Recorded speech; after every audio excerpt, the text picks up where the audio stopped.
Hello mga beshi ko! For today's video ay maituturo ko sa inyo ang bagong earnings app na pagkakakitaan natin para sa lahat and same tasking lang para sa babae or lalaki and same reward para sa lahat. So, tutok lang and bibigay ko sa inyo ang ways of earning dito sa apps na to. So, magugustuhan nyo tong apps na to and papaliwanag ko sa inyo kung paano at kung anong gagawin dito sa apps na to and let's watch!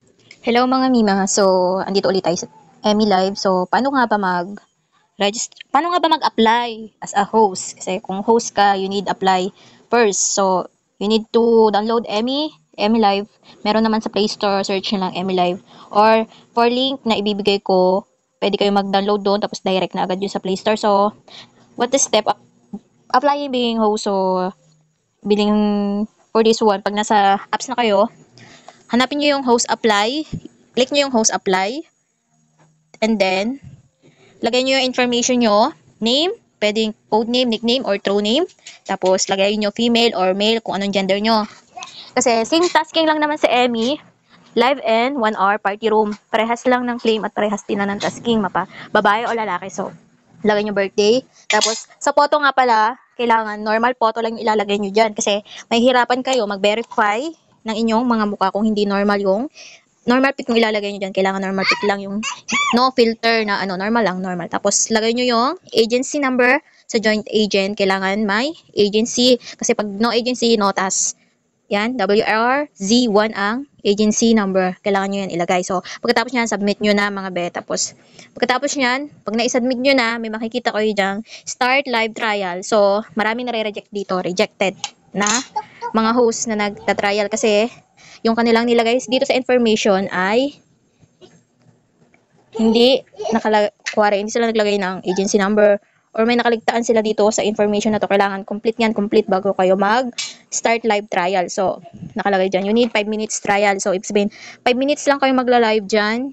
Kailangan maliwanag yung background nyo, yung place na pagla-livean nyo. Tapos, you need filter. Maglagay dyan ng filter.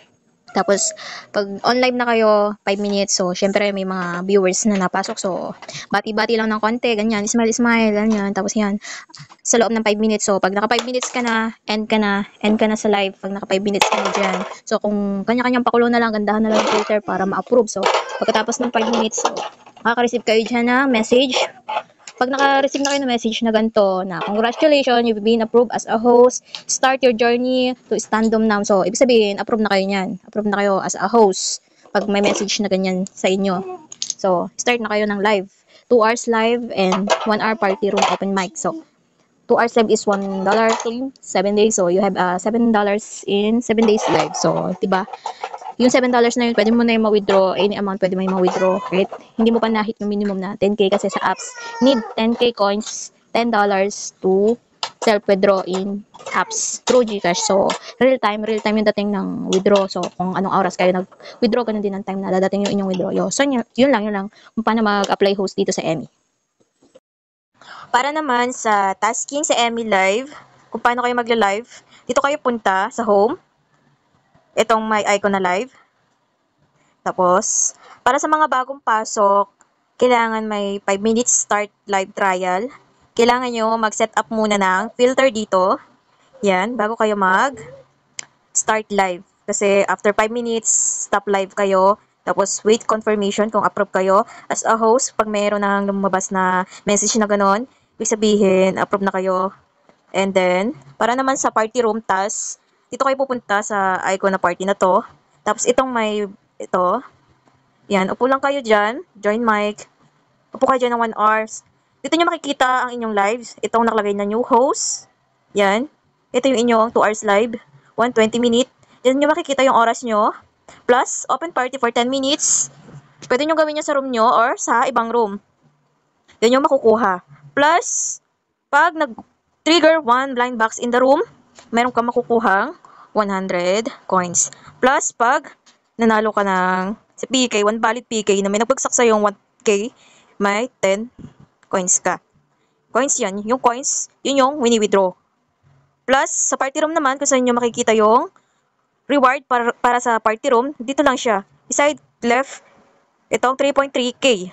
Ay, ito. Click nyo yan. Diyan nyo makikita yung oras nyo. Join mic for 30 minutes and 60 minutes. Kailangan naka-open mic. Plus, itong party room reward, may hinihingi si Emmy Live dyan na requirements para makuha nyo yung diamond, which is ito yung diamond na makukuha nyo. If sa party room nyo, may nagtaas ng 10 minutes open mic, pag naka 20 tao na nagtaas sa room mo, ibig sabihin, meron ka makiklaim na 300 diamonds. Yan. Another reward yan ni Emmy.